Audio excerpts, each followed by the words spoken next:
एक समुद्री राज्य था। वहां एक अजीब नियम था। कोई भी आदमी राजा बन सकता है, लेकिन सिर्फ 5 साल के लिए।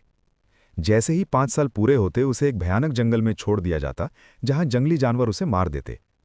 इसलिए ज्यादातर लोग राजा बनना तो चाहते थे।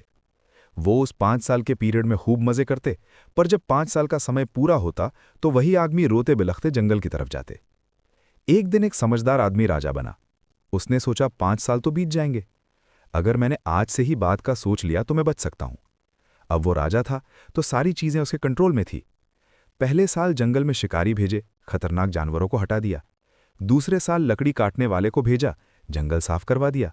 तीसरे साल किसान भेजे, खेती शुरू हो गई। चौथे साल घर और महल बन गए। 5वें साल तक वो जंगल एक खूबसूरत शहर बन चुका था। लोग हैरान थे। ये राजा रो नहीं रहा था, बल्कि खुशी खुशी जा रहा था। क्यों? क्योंकि जहां दूसरे लोग मौत देखते थे, उसने अपने फ्यूचर का राज्य बना लिया था। और फिर वो वहां जाकर आराम से राजा की तरह रहने लगा। इस कहानी की सीख बहुत सिंपल है।